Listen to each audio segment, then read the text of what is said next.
Hey, it's Paris. You know I love sparkly things, right? Like stars. Duh. And thanks to Hilton and AutoCamp, I just slept under them. Picture me, serving looks by the fire outside my luxurious Airstream, making s'mores with the kids, while a national park is our backdrop. The great outdoors meets Hilton hospitality. That's hot. Explore all the new ways to stay at Hilton.com.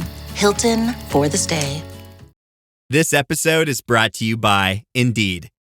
When your computer breaks, you don't wait for it to magically start working again. You fix the problem. So why wait to hire the people your company desperately needs? Use Indeed's sponsored jobs to hire top talent fast.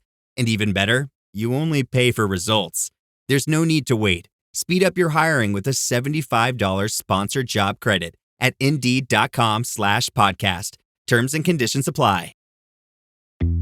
Did the Red Hulk ever lift Thor's hammer? And I guess he was. Now we're crossing the streams. We're crossing the streams. And you know you can't cross streams. It's just don't cross the streams. Hey everybody, I'm Dan McClellan. And I'm Dan Beecher. And you're listening to the Data Over Dogma podcast, where we increase public access to the academic study of the Bible and religion, because why not? And we combat the spread of misinformation about the same, because we all know why. How are things today, Dan? Things are great. Today's Awesome. going to be fun. We're going cinematic on this one. Okay. Yes. We are taking a trip down Indiana way. We're going to go down the Indiana Jones Trail, if you will. Well, that was the name of the dog, not the road that he grew up on. Or anything. I don't know. Yeah. Anyway, moving on. We're going to start, as one does on one's Indiana Jones special, with the Ark of the Covenant. The Ark of the Covenant. Yeah. We will not be doing any rating. Per se, but we will. That would be unethical of us, as Indiana Jones was frequently. Yeah, he wasn't tremendously concerned about ethics, unless he was, and then it was like, why are you even bothering with that? And then at the for our second thing, we're gonna do the Grail, the Holy Grail, a Grail. A Grail. We're gonna skip right over. The middle one, the one that my wife hates, but I was like, why did we pay for the 3-movie set if you refuse to have that movie on in this house? There's no Temples of Doom in the Bible. We're going to unrelated. And we're going to Nom Shibai right by that one. And if we have time at the end, we'll talk about a crystal skull. We'll see. But for now, let's dive in with the Ark of the Covenant. All right, so we've all heard of the Ark of the Covenant. Yes, it is a very famous thing, but what the heck is it? It seems it's funny because it is very much in pop culture, not just in Indiana Jones movies, but in other things. Mm-hmm. We all know that it is now resting comfortably in a U.S. government warehouse. Yes, and it's evidently magnetic or something. I don't know. Burns holes and stuff. But what's funny is the Bible has 2 arks, and people and the word, and this is 2 different Hebrew words. Like, they're not the same word, but really? They get translated as ark. Okay, so one is a giant boat, an enormous, implausibly, yes, me fail English, large boat. Yes. Me fail English. And then the other is a box. Yes, and they're both kind of box-ish. Like the Hebrew word for Noah's Ark is a chest, a casket, something like that. And the Hebrew word for the Ark of the Covenant, Aron, is a same thing. It just means a box. Okay. And this Hebrew word is used in places to refer to the sarcophagus into which Joseph's corpse was placed in Genesis. Okay. Jehoiada placed an Aron next to the altar for the collection of money for the temple. we have a few different uses of this. And then we also have the phrase, well, we have several phrases. There's several titles for this thing. We have Ark of the Testimony in Exodus 25. We have Ark of the Covenant in Joshua 3:6. Ark of Adonai in Joshua 3. Ark of the God, 1 Samuel 3. So it's got a bunch of different names, but these are all referring to the Ark of the Covenant, to the same ark? As far as we know, yeah. To the same box? Yes. Let me ask you this. If you were translating this, because no one says ark in any context other than the biblical context. Yeah. So if you were translating this, would you be tempted to use the word box? The box of the covenant? I don't know. Well, you got to come up with something other than ark. Yeah, I wonder if what the Common English Bible uses there, because that's intended for like folks who are like where English is a second language or something like that. Okay. It's intended for folks who don't understand it on as high a level. Right. So at some point I'm going to have to look up and see what they call Jan Box. The chest of the covenant. They do say chest. Oh, right okay. There. Yeah, the soles of the priest's feet who are carrying the chest of the Lord. Okay. Ruler of the whole earth. So chest also works. And this is all describing the same thing. It's a box. It's a box. It's a box. And it is a box that is described in Exodus. So before we get to stories about the box, maybe I'll just go through quickly and describe this thing. It is made, so apparently it is... In Exodus 25, we have how God is commanding this should be made. Mm-hmm. And it's made of acacia wood, but I don't want to call it acacia wood. I want to call it what the King James Version calls it, which is, I've forgotten. Hang on. I'm going to click over to King James. Just because. Shittim wood. Shittim wood, yes. That is my favorite thing in the world. Okay. Because I'm not saying anything dirty, I promise. It's just that's what the ark is made of. It's made of shittim wood. And like the other ark, we have measurements in cubits. Mm-hmm. So 2 cubits and a half is the length, and a cubit and a half is the width, and a cubit and a half is the height. So a nice rectangular box. Yeah, and there are a few different ways to measure what a cubit is. So it's not exactly clear what the exact dimensions are of this box, but it is something that is made of wood, but then covered, overlaid with precious metals, gold and the like. Which, go ahead. Well, we were talking last week about the letter of Jeremiah. Is that who it was that we were talking about? And how he mocked the gods of the Babylonians because they were just wood with gold overlaid over them. And then this week I come here and I read all about this thing that is basically constructed of wood and overlaid. Their god that is constructed of wood with gold and silver overlaid over it. And I was like, come on, you guys. This seems to be the thing that you do. Yeah, this is a little on the nose. And you know what? There is so much more to it than that, because there are a bunch of ways that the Ark of the Covenant is functioning in form and function. It is a divine image. Right. And this is something that scholars have noted for a long time. For instance, we have, and I think there's a little nuance to it, but for instance, you have things that are being placed before Adonai, Lifnei Adonai, or it is set before the testimony, which would be what the Ark of the Covenant is carrying. So if you can imagine this box up there on a pedestal or something like that, and somebody comes and bows down and places an offering in front of the box. Right. It's like, this is, the vibes here it's giving divine image, is what my 13-year-old would say. She would say, look, chat, it's giving divine image. Yeah.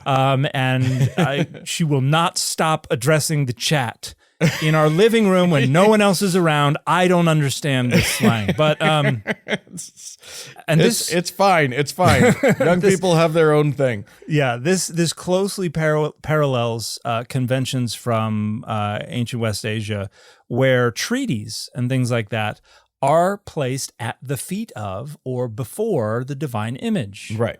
And so you have some places in the Hebrew Bible where it says they place these things in the ark, and then you have other places where it says they put things before the ark. And one scholar has argued this is probably a diachronic change, where initially it was replacing things before the ark, which is using the ark as a divine image, and later on they were like, what if we said they put it in the ark? Then it sounds less like a divine image. Well, we're going to get to we know what happens when you open the ark. Your face melts you get off, hemorrhoids. So. Well, hemorrhoids that's first, right. We talked about the hemorrhoids. It progresses to the face melting. Eventually, if you're a Nazi, your face is going to melt off. That's just how that's going to work. But yeah, and we're going to get to more ways in which this is seen as a divine image when we get to 1 Samuel. But we're still in Exodus right now because I want to describe the rest of it.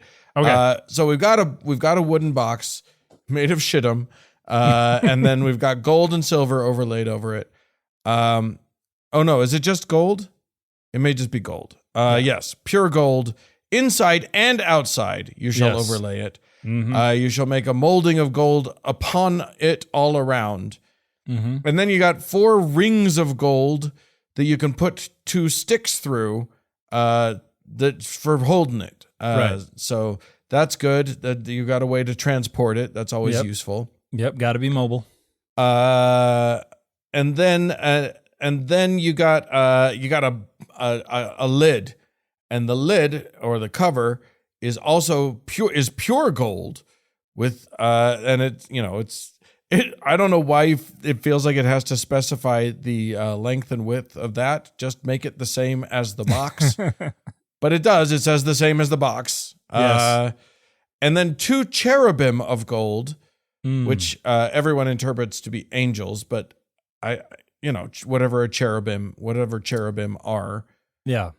Like not angels. There's no part of the Bible that calls them angels. So but like divine critters of some sort. And these critters are I think comparable to the Lamassu from Babylon. So they're like guardian hybrid creatures that have wings, but they have the body of a horse, and they have the head of an eagle or a lion or something like that. Within the Bible, they seem to have more humanoid heads. And here's something interesting. There was a what's called a closed shrine model, which is a little miniature shrine, and closed because it's enclosed. It's not an open model that was discovered at Megiddo in Israel, and it's very, very old. It's very fragmentary, but it is a box that you would have put stuff in, and it has what look like cherubim at the corners of this box. But it clearly was not intended to hide stuff, because it has windows in it that you're supposed to be able to see through. And a shrine model was basically a way to miniaturize the temple. Yeah. And then you would put miniature divine images on the inside. And we found I was really hoping you were going to say you put miniature people inside, and then you make them go, "Oh, I'm at the temple." Oh, me too. I'm also at the temple. That's in Egypt. It's in Egypt where you have the burials where there are hundreds of little miniature people, and this is supposed to this replaced the subsidiary burials. So if you were in really early Egypt and you were like one of the pharaoh's assistants, you really didn't want the pharaoh to die. Because you had to go with him? You had to go with him. Oh. Yep. Everybody went with him, and you did not, It was unpleasant. After a while, they were like, this is really inconvenient. Yeah. And kind of ruins things for the next guy. So then they started making these models. And so you had models of the person who made the bread. You had models of the people who were the scribes. You had models of, the people who made the bricks. Yeah. And then they were kind of reified as these souls in the afterlife for the pharaoh, instead of dispatching your entire administration. You've got the heir to the throne going, I really like Dad's bread maker. I would like to keep that guy if I can. You know what? Make a model. Make a model of that guy. We'll just throw that in there. Yeah, just put the blanket over him. It's like, that doesn't look like the real one. That's the real one. It's the real one. It's him. Just trust He's not moving. He's already dead. Just trust. Yeah. All right. So we've got a box with gold. We've got cherubs on either end facing each other with their wings over covering the box itself. Yeah, and the idea here is do not touch. Right. So these are the protective entities that are kind of guarding the entry to what I think is probably supposed to be a shrine model. In other words, a miniature version of the temple. And it does say, like, verse 22 says, "There I will meet with you, and from above the cover, from between the two cherubim that are on the Ark of the Covenant, I will tell you all that I am commanding you for the Israelites." Yeah. So one thing is there going to be a little God that's like right in the middle, that's like talking to you, like his mouth appears. The Lord. Pay no attention to the guy behind the curtain, sort of thing. No, I think one thing to note is this part of Exodus is being written much later. In fact, the Ark probably didn't exist anymore. Oh, right. When that part of Exodus was written, they're kind of like, make it gold, make it this length, give it poles. Remember, it has to have poles, and so this is they're probably reconstructing what they wanted the Ark to be.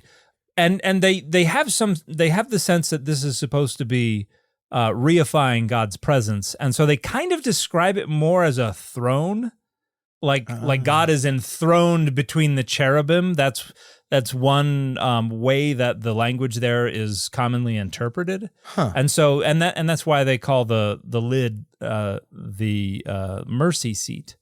It's the seat of the throne on which God is sitting, although not really. That is really hard to like. All I can do is picture this tiny little God that's just like, ha ha, I will give you commands. Well, I don't think that's what's intended. No, but if you look at there's an ivory plaque that is also from, I believe it was found in Megiddo, but it's the motifs are all Egyptian, but there's a ruler sitting on a throne, and the armrests are cherubim. Okay. And so, like, the idea of cherubim flanking a throne on which the ruler sits is something that was in circulation back then. And so I think we've got this imagery is kind of coming together, and they're like, well, let's make it seem like the throne. I think in earlier time periods, it was probably more like, this is the miniature temple that we can cart around so that our deity, whose presence is inside the temple, can go with us where we need to go. So I don't know about you, Dan, but right now I am the busiest I've ever been. I got 3 girls who are just starting back at school, 3 different schools, and I am running all over the place. The last thing I want to worry about these days is phones and phone bills. I want all my girls to have phones. I want to know that I can get a hold of them whenever I need to, particularly my oldest, who's in the pep band now, which means she's going to a bunch of football games. She doesn't even know how to spell football, which is a bit of a problem as a junior in high school, but I need to know that I can get a hold of her. And luckily, we've got Mint Mobile for all of our girls, and it is plug and play. We have never had a problem. It's been wonderful. Yeah, Mint is, look, you're going to get the coverage and speed that you're used to. It's just less money. And for a limited time, Mint Mobile's offering 3 months of unlimited premium wireless service for $15 a month. So while your friends are sweating over data overages and surprise charges, you're just chilling, literally and financially. So you can say bye-bye to your overpriced wireless plans, jaw-dropping monthly bills, and unexpected overages. Mint Mobile is here to rescue you. All plans come with high-speed data, unlimited talk and text, delivered on the nation's largest 5G network. You use your own phone with any Mint Mobile plan and bring your phone number along with your existing contacts. It's been better than my old provider. I'm so glad we made the switch. We never have to worry about things. This year, skip the stress, skip breaking the bank. Get this new customer offer and your 3-month unlimited wireless plan for just $15 a month at mintmobile.com/dogma. That's mintmobile.com/dogma. Upfront payment of $45 required, equivalent to $15 a month. Limited time new customer offer for first 3 months only. Speeds may slow above 35 gigabytes on unlimited plan. Taxes and fees extra. See Mint Mobile for details. So I don't know what your days have been like recently, Dan, but I just had 3 daughters return to school at 3 different schools, and I am in charge of the carpool. So I get no time to myself. And the last thing that I want to worry about is what I'm going to make for lunch or what I'm going to make for dinner. And this is where Factor has really come in clutch. Helps me eat smarter with tasty chef-prepped meals that are dietitian approved. It's delivered right to my door. And now there are more than 65 weekly meals that are made for how I live, what I like to eat. And I've got even more ways to fit in a real delicious meal wherever the day or my children happen to take me. Yeah, I mean, I have a totally different lifestyle. I'm bohemian. I'm out and about. I'm on the move. I got no kids. I've got freedom, baby. But I also sometimes struggle to figure out how I'm going to fit in a meal in all of the hustle and bustle. And Factor makes it so easy. They got variety. They've got a huge selection of weekly meal options, including premium seafood choices like salmon and shrimp at no extra cost. And they support your wellness goals. You can even enjoy more GLP-1 friendly meals. They've got new Mediterranean diet options packed with protein and good for you fats, which is important for me as I'm getting over some health issues where they said, you got to get on the Mediterranean diet. And I said, I love me some souvlaki and some halloumi. And they were like, that's not the Mediterranean diet. And I was like, I have been to Greece many times. That's what I eat. But they've got actual Mediterranean diet stuff. They've got global flavors that you can enjoy. They've got Asian-inspired meals with bold flavors influenced by China, Thailand, and many more. And more choices, better nutrition. This is why 97% of customers say that Factor helped them live a healthier life. Yeah. Listen, eat smart at factormeals.com/dogma50off and use code dogma50off to get 50% off your first box plus free breakfast for 1 year. That's code dogma50off at factormeals.com for 50% off your first box plus free breakfast for a year. Get delicious, ready-to-eat meals delivered with Factor. Offer only valid for new Factor customers with code and qualifying auto-renewing subscription purchase. You know, one of the fall traditions that we look forward to in my family is putting up the decorations, first for Halloween and then for Thanksgiving. It's something my wife takes very seriously. Yes. And one of the things that my kids dread during that tradition time is having to clean up the house, because we have to prep the house before we can bring all the stuff up from the basement and we can go through this process.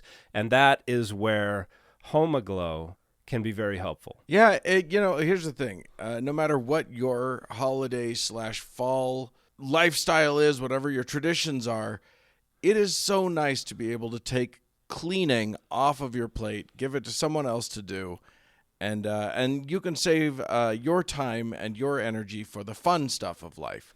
So check out Homaglow. It's a top-rated home service. I've had them come to my house. Very wonderful person. She came to my house, cleaned it top to bottom, did a fantastic job. Basically, you choose how much time you want them to spend, and they come out and just point them to what you want them to do, and go about your merry way. Homaglow is a top-rated home service platform for making your space clean and tidy. They have online booking so that you can basically instantly schedule a cleaner in your area. Schedule them for a special occasion or just regular help to take cleaning off of your plate. Each of their cleaners pass a rigorous certification process and maintain a 4.8 star average platform rating. And Homoglow, who, by the way, is one of the sponsors of our show, to schedule a cleaning with them, you simply go to their website, choose the day and the time you're looking for, the duration of your cleaning, to match with a cleaner, schedule as quickly as this week or get something on the calendar for next month, so you can check it off early so you don't have to worry about it. You can see photos and reviews of background checked cleaners before booking the right cleaner for you if you like, and there is what they call the Forever Clean membership, which saves you $30 an hour on all future cleanings. You can book unlimited cleanings starting at $19 an hour after you get the Forever Clean membership, and that is backed by Homoglow's happiness guarantee. And Homoglow services are only available in the U.S. Take home cleaning off your plate this fall by using Homoglow. Head to homoglow.com/dogma to get your first 3 hours of cleaning for only $19. That's HOMEGLOW.com/dogma. Well, since you mentioned that, Yes. let's jump ahead to Joshua and talk a little bit about Jericho, because we this is one of the places that we know the ark plays a big role. Because they march the ark around the city and they march the ark through the river and all of this stuff, which I find to be really interesting. It becomes this it's a war palladium. Yeah. Kind of. It is their banner. It is what they kind of rally around because it represents the presence of God. And that's what makes the waters of the Jordan River stop. That's what allows them to march across. This is God's presence. The waters are all going to stop. And then it's a pretty solid trick right there. Yeah, it's hard to duplicate. Penn and Teller would have no chance figuring out what's going on there. But and then they march it around the city 7 times, and then blow the trumpets. And legend tells that the walls came a tumbling down. Yeah, and that's the presence of God. God there doing the miracles for them. So fighting the battle for them. It definitely is a magic box. Like, this is not this box. It in and of itself has, it is imbued with God's power.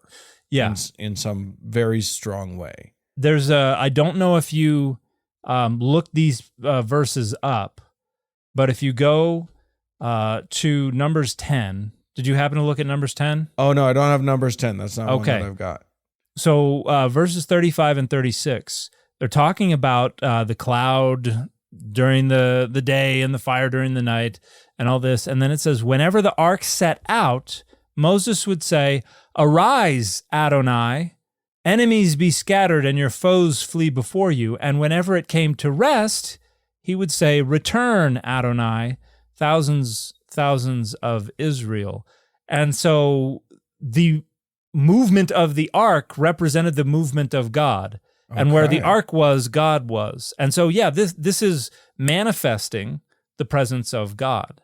He's saying God to this box. We don't have any stage direction here. We don't know exactly what direction he's pointed. But it seems to be, if he is not speaking to the ark as if it is Adonai, he is speaking about the movement of the ark as if it is Adonai's movement. So they're very closely entangled, and I think that makes the story of the ark narrative that much more significant. And this is, unless you wanted to stay in Joshua for a little bit longer. No, I'm fine. I'm okay. Eventually we got to get to Samuel anyway. So I'm not in any, we don't have to stick around because we've talked about the story of Joshua. And I just think it's interesting how they use it because, in the Joshua story, it's basically all of the Israelites. Is that right? They're traveling together. Mm-hmm. And then they'll pitch a tent and make a sort of makeshift temple and put the ark in the middle of it. Yeah, the tabernacle is the traveling temple that they have, and then they have camps that are supposed to be on all 4 sides. Yeah. Which, by the way, if you see anybody say that the camp, when it's laid out in the wilderness, looks like a cross, that's totally made up. It does not look like a cross. If it's on all four sides, Dan, I don't know what it looks like. An X? Come on, man. What are you trying to do?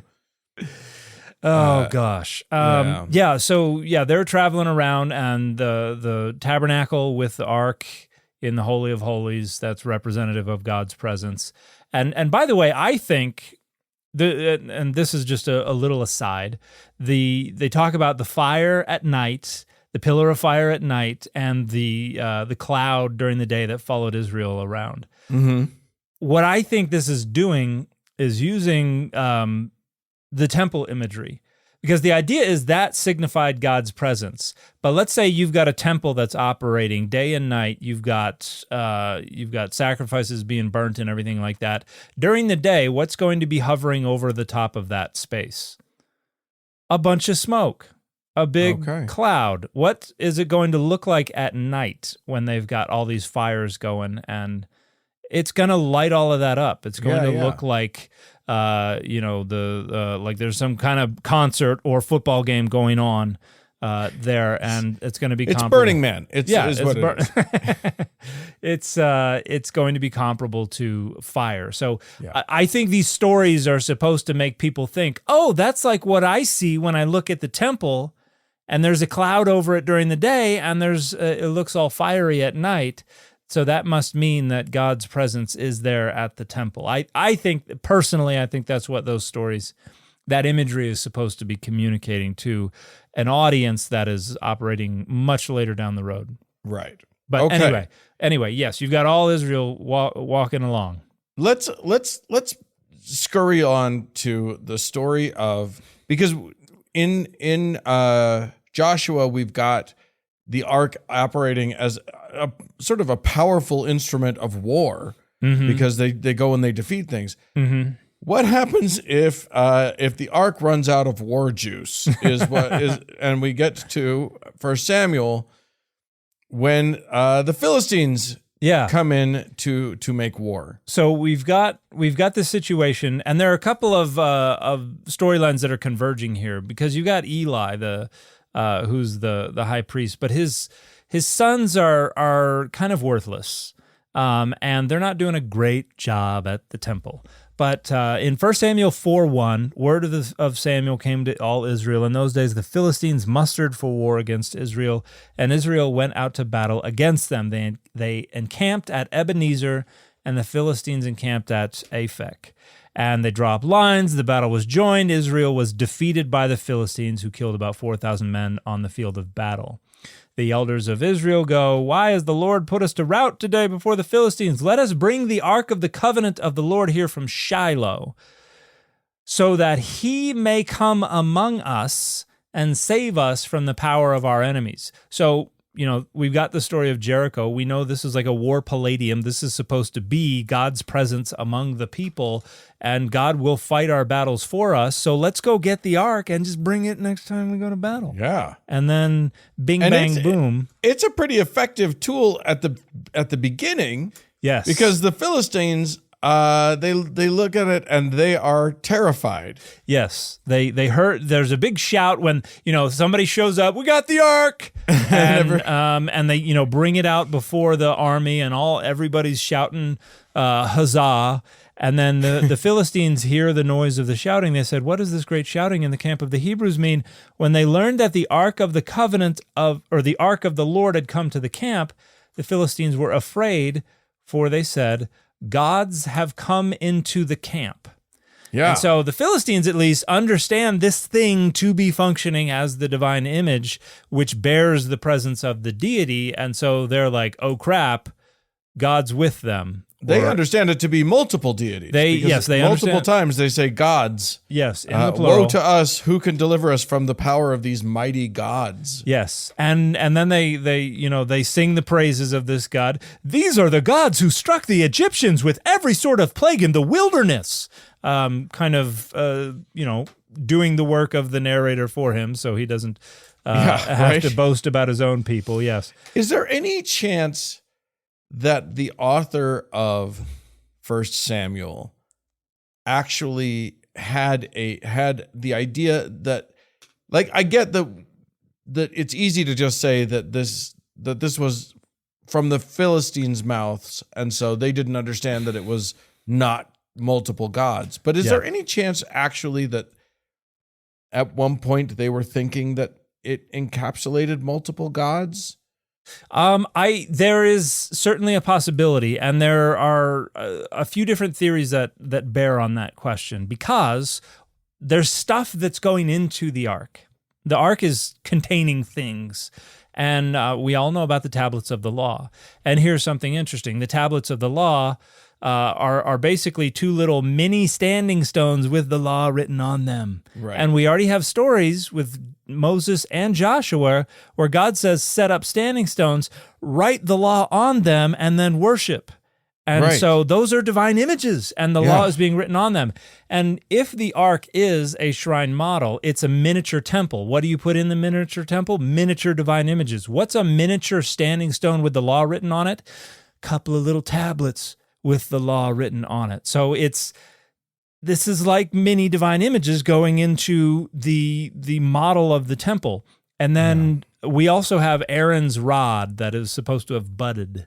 Mm-hmm. And there's a scholar named Rana Eichler who published a paper arguing that it's possible this story is intended to obscure the fact that an Asherah pole would have been in the Ark of the Covenant. In other words, another deity's divine image. That's what I was wondering. Was in the Ark. The gods that have shown up are the Tetragrammaton and Asherah. Yeah. So that the timeline and everything is very, very muddled because these stories are being written down long after any such historical event could have taken place, but maybe reflect some kind of hazy social memory about what actually happened. But yeah, certainly it's within the realm of plausibility that the ark would have been the miniature temple for the many divine images of more than one deity.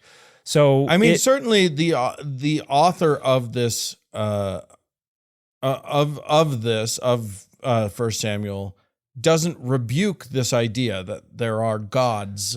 Well, contained. no, but and I think that by the time this is being written, they're probably representing the Philistines as just pagans who don't know what's really going on. That's another way to read what's going on here. Absolutely, and that makes sense too. But it doesn't seem like anyone's fighting this idea. Anyway, no. But here's the interesting thing. Yeah. They bring out the ark, they cheer, they give each other the slaps on the butt as they're rounding third, and then they lose the battle. Right. And there was a very great slaughter. 30,000 foot soldiers fell of Israel. The ark of God was captured, and the two sons of Eli, Hophni and Phinehas, died. And so there's a scholar named Ben Summer, a wonderful scholar. I spent almost 2 weeks. I spent a week with him in Italy 2 months ago at a conference. Would you call that your Ben Summer? The summer of Ben? Anyway, sorry. It was the summer of my discontent because there was a heat wave going on in Italy, and it was in the high 90s, low 100s. It was awful. But anyway, he published a very influential book called The Bodies of God in the World of Ancient Israel. And his theory is that this story is intended to be a rebuking of the idea that the ark actually contained the divine presence because they lose. Right. So his theory is the author is going, and then they lose because it was never God's presence. It never housed God's presence. It was not a divine image. Tell that to Joshua, man. Now, in my book, I actually disagree with Ben. And I argue that this is not about the ark not actually being a divine image. It is about the unauthorized use of the ark. Because every other time that the ark represents God's presence and facilitates military victory, it is because the prophet went and inquired of God and said, do we do this thing? And God says, I give you my blessing. And thumbs up. God gives it the old thumbs up. Okay, you can do it.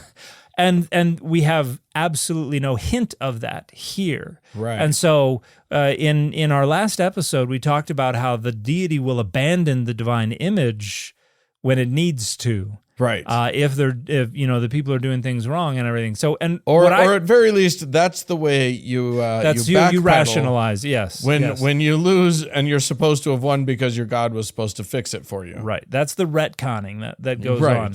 And so I argue that this is actually, it understands the Ark of the Covenant as a divine image, but they didn't get Adonai's permission to go up against the Philistines to battle. And so Adonai was like, "You're on your own. Sorry. I'm abandoning my ark for the time being." Yeah. And then the Philistines take it back, and they do what you do with a captured divine image. They put it in their temple. Yeah. Next to their own divine image of their deity, and the text represents their deity as Dagon, but that wasn't a Philistine deity.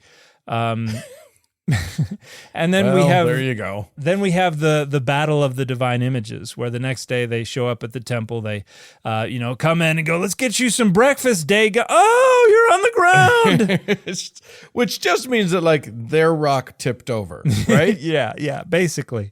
And then they set Dagon back up. They dust him off. They rub the dust off of the gold. Yeah. As polish the letter him of up a little bit. Yeah, as the letter of Jeremiah mocked. And then the day after that, they come in and oh no, his hands and his head are cut off. And so it's basically the battle of the divine images, and obviously Adonai wins even in another deity's territory. Yeah, in another deity's temple, no less. Yes. So not just they come into our house. They're going to come into our house and beat us. Yes, Adonai is going to do that. And so I think this is the story is where Adonai is like, "Ooh, wait till they get a load of me." They've abandoned the divine image, and now it's in the temple, and Adonai is like, zoop, right back in there, and then defeats Dagon. And then, as we discussed previously, afflicts the Philistines with awful hemorrhoids. Yes. And certainly UTIs were a part of it. I have no doubt that there was a lot of cranberry juice being passed back and forth after all the things in the undercarriage were out of sorts. But sorely afflicted, yes, as you might say. Sorely afflicted, yeah. As the great poet once said. Yeah. And so I think this is a story about the ark being abandoned by God re-entering the ark in order to show forth signs and wonders, and tickle the Philistines' perineum, as it is correctly pronounced, or what was perineum? It's taint. Or your taint. There we go. Taint. And then that's 2 episodes in a row I get to say taint. I'm happy. Yes. And then the Philistines put it in a cart attached to some cows and go, "Yeah!" And and the cows march off to Israel and walk right up to Beit Shemesh. And the people go, "What's that?" And they look in the ark, and that's when we get the face melter, according to the story. So, yeah, dangerous box. This ark. Yeah, it's just not. It's not just any old box. No. With a major selection of the looks your kiddos love, starting at just $4 in the Walmart app, a new school year means a stylish new them. Who knew? Find skater skirts and Crocs that say, "I'm casual but cool." Sparkly sneakers that say, "It's my classroom, you're just learning in it." And preppy polos that say, "I'm the teacher's pet," even if they're mommy's menace at home. Find their favorite styles starting at just $4 in the app. The Walmart you thought you knew is now new. This episode is brought to you by Nespresso and Samra Origins by the Weekend Coffee Collection. Introducing Samra Origins. My collaboration with Nespresso is a connection to my roots, to my mother, Samra.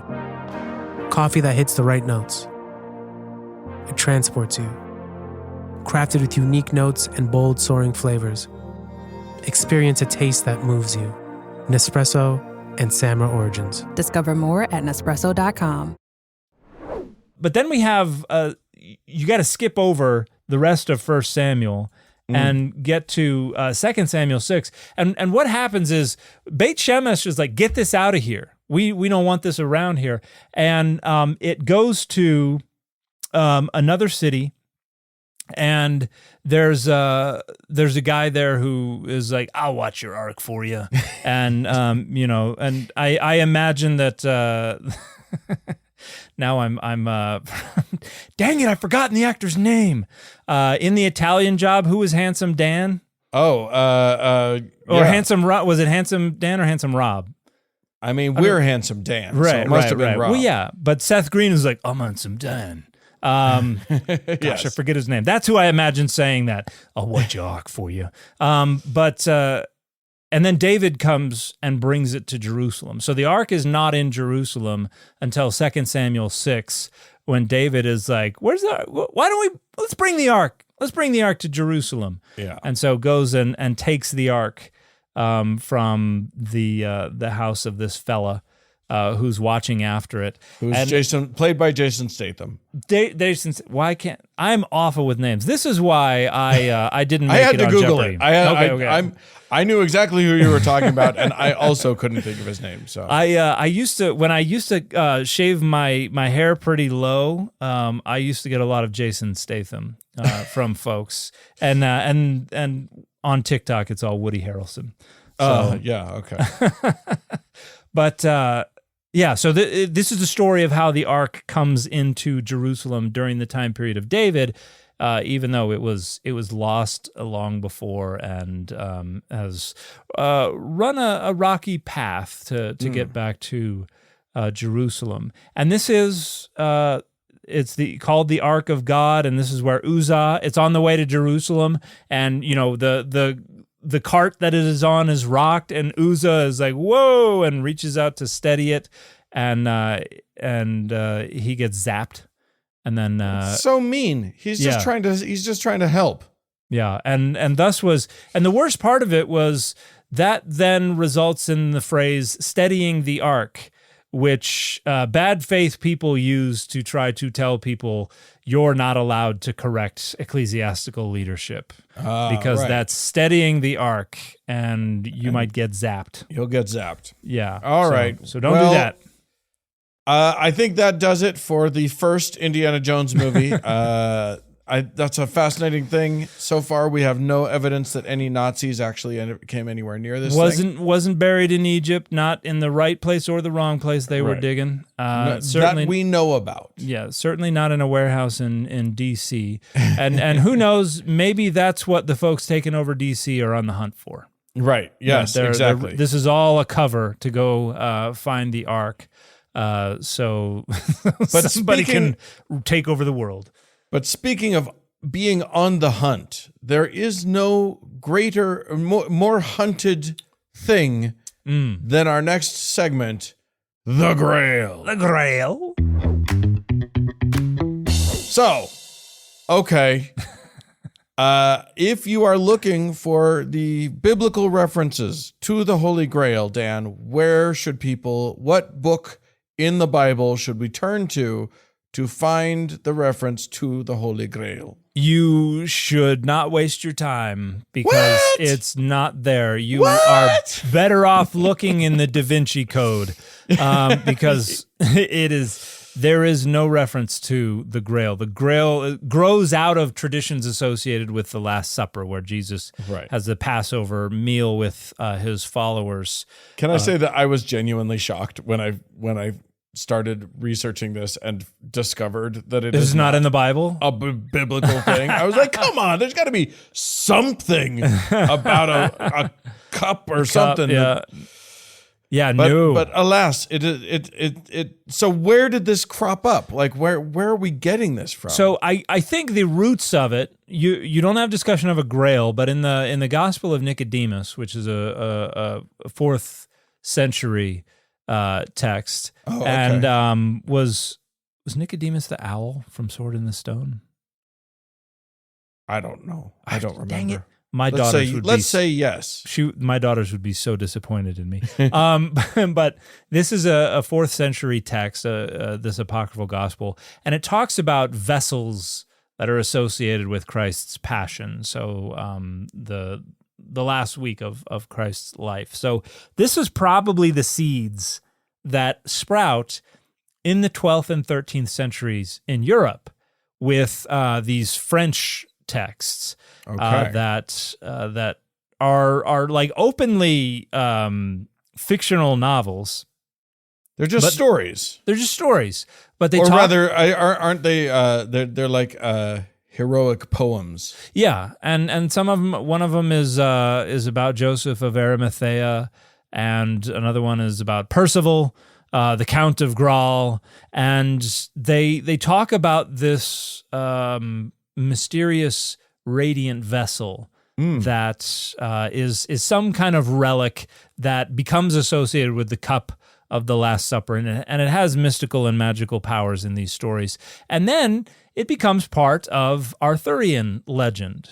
Yeah. Yes. Yeah. It's funny because I mentioned to you as we were prepping for the show that I did look, I'm not familiar with the legends of King Arthur. I didn't read any of those things. Mm-hmm.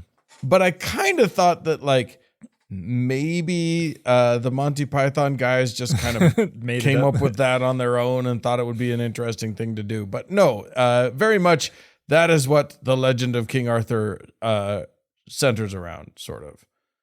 Yes, it is. It is central to like I think Galahad was one of the purer knights. This was the one who had to turn away all of the nuns. Yes, so yes, Galahad he had to be pure. Yes, had to be saved from temptation. Let me have some of the peril.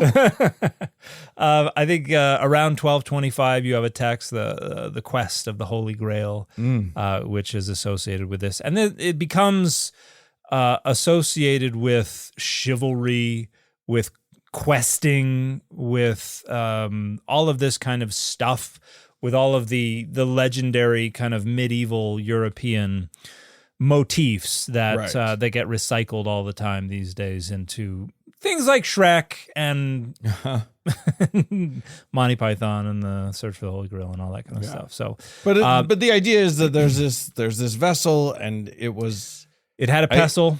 It had the brew. Maybe it had a brew in it. Yeah, who knows? Who's to say? But it was the one that Christ drank out of at the Last Supper, and then maybe also Joseph of Arimathea caught his blood in it. Yes, that is the other part of the tradition, that he was like, oh, don't let that to go to waste. And let's keep that. But from the Renaissance to the Enlightenment, we have a bit of a retreat to the tradition. You don't really have a lot of people caring about the Grail. After all, this is, when people are getting all into rationalism and all the silly rationalists. Yeah, at least they weren't nihilists though. They did have a nice marmot, is what I heard. But and then in the 19th century, when you have this the Romantic era, and you have kind of a renewed antiquarian interests in medievalism, then you have these stories that bring the Grail back into focus, and then which leads to our modern interpretations and masterpieces like Monty Python's. Or Dan Brown, as you mentioned earlier. Dan Brown, which is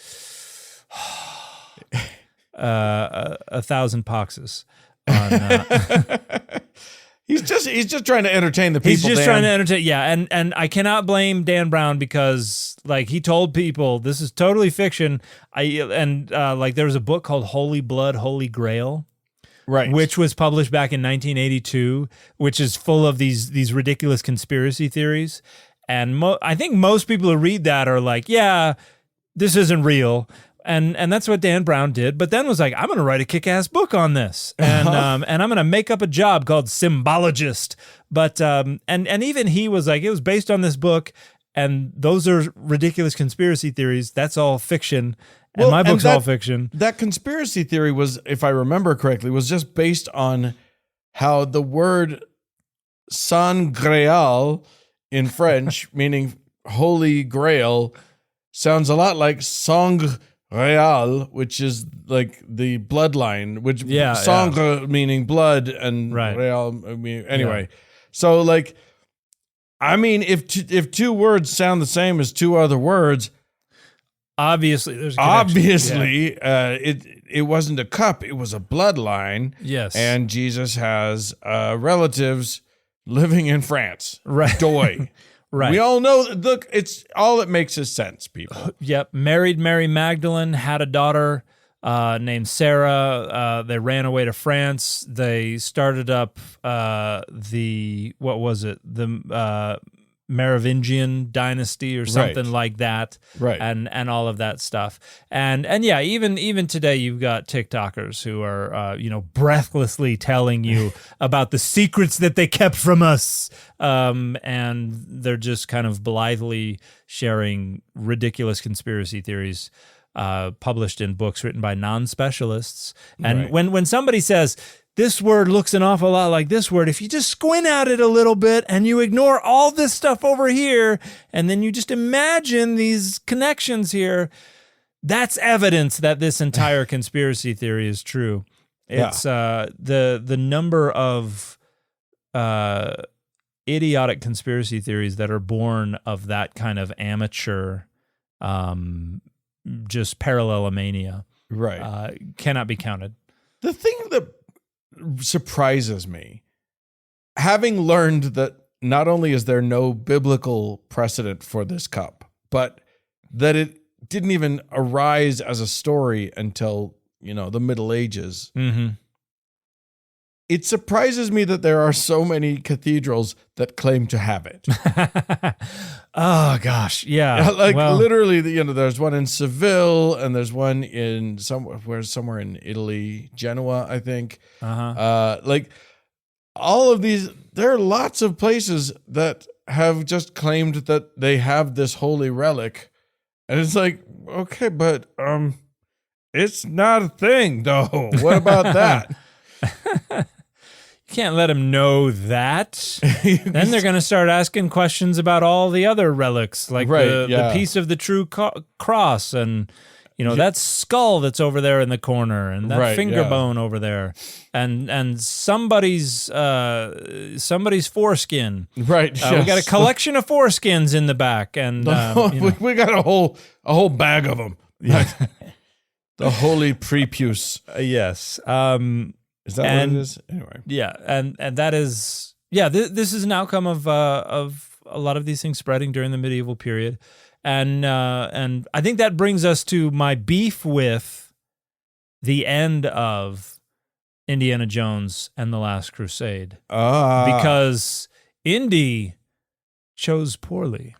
Well, let me set the scene, and then you can explain why it's no good. Yes, for them as hain't seen it, there is a spoiler alert.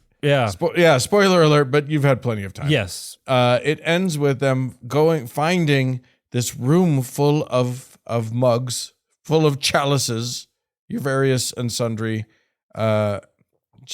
grails. And it's all about pick the one that is the real one, and then you dip it into the very musty water, and drink out of it, and then it'll help you survive or help you live forever or whatever. And the first guy does it. He picks the most lavishly, gold and bedazzled with jewels one, and he drinks it, and then he instantly grows old and dies. And so now it's Indy's turn. He has to pick the right one because his dad's dying out front. And he goes and chooses one.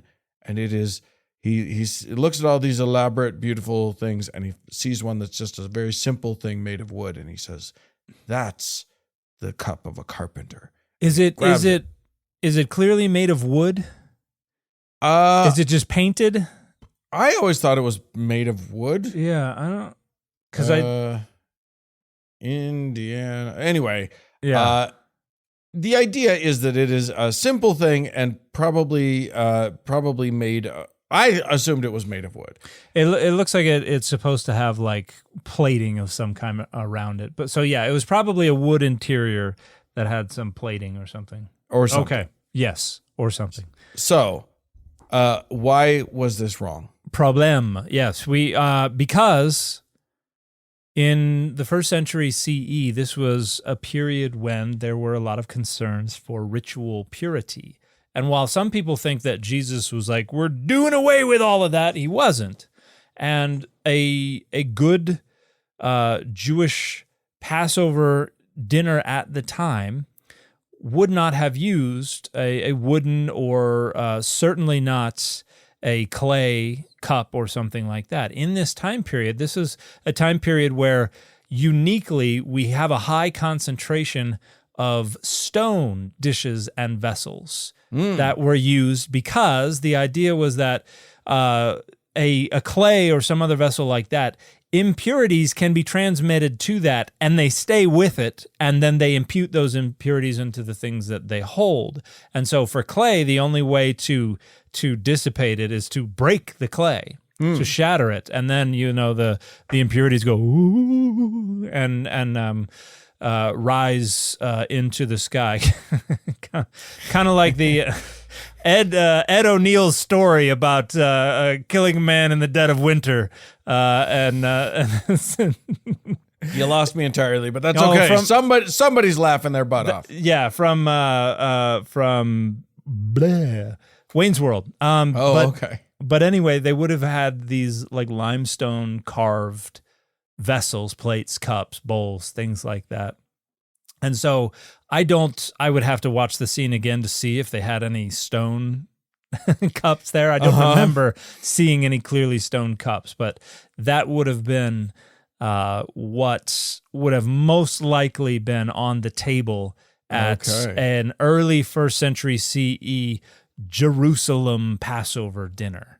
Okay. It would not have been what Indy ultimately goes for. And also, take that, Harrison Ford.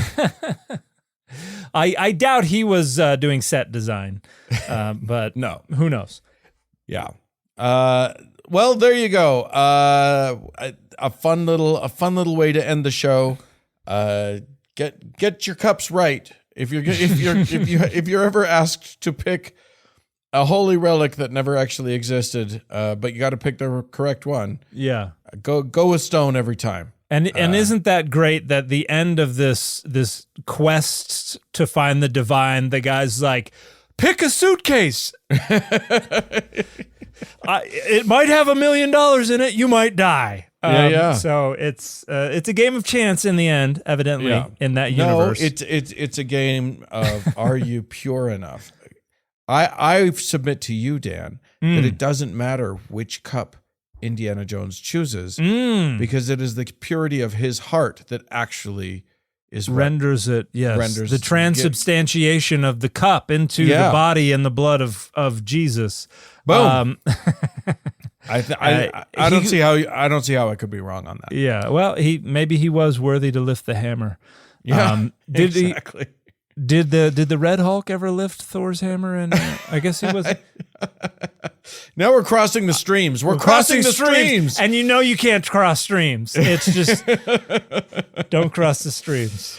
All right, friends. Well, that's it for today's show. Thanks so much for tuning in. If you would like to become a part of making this show happen, please consider becoming one of our patrons over on patreon.com/dataoverdogma, where you can have the chance to not only help us go, but you can get early access to an ad-free version of every episode, as well as potentially get the after party, which is bonus content we do every single week for your listening pleasure. And we really appreciate our donors so much. They're the wind beneath our wings. They're the cup that holds our healing water.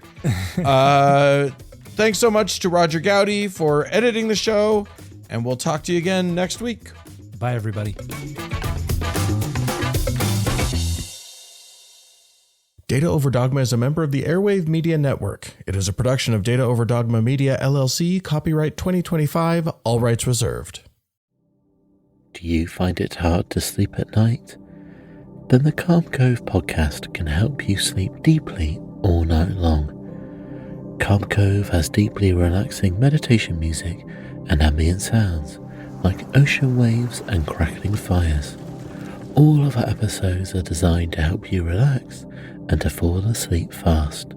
Calm Cove is brought to you by the team behind Sleep Cove, the sleep podcast that consists of spoken word hypnosis, meditation, and stories. So if you want to listen to a beautiful soundscape tonight, search for Calm Cove on Apple Podcasts or Spotify and see how we're helping millions of people relax and go to sleep every night. Life's full of big money decisions. Dividend versus growth stocks, tapping home equity, even navigating tariffs. And for every smart tip out there, there's another one that sounds smart but isn't. That's where NerdWallet's Smart Money Podcast comes in. I'm Sean Piles, a certified financial planner professional. And I'm Elizabeth Ayola. On NerdWallet's Smart Money Podcast, our finance journalists do the homework so you can make confident wealth-building moves. Whether you're building your portfolio or protecting it, we've got the facts and a little fun along the way. Follow NerdWallet's Smart Money Podcast on your favorite podcast app. Have you ever thought about what would happen if your airline window popped out? Or if you could build a jetpack using only machine guns? Turns out you can, but you really shouldn't. Hi, I'm Jill Chacha, host of a podcast that's for weird people who like learning about weird stuff. It's called Well, That's Interesting, and it's a comedy science-y show that tells the story behind the facts because, as it turns out, those stories are funny. The facts are bizarre, the stories are epic, and the laughter is plentiful. So, join the flock and listen to Well, That's Interesting wherever you do podcasts.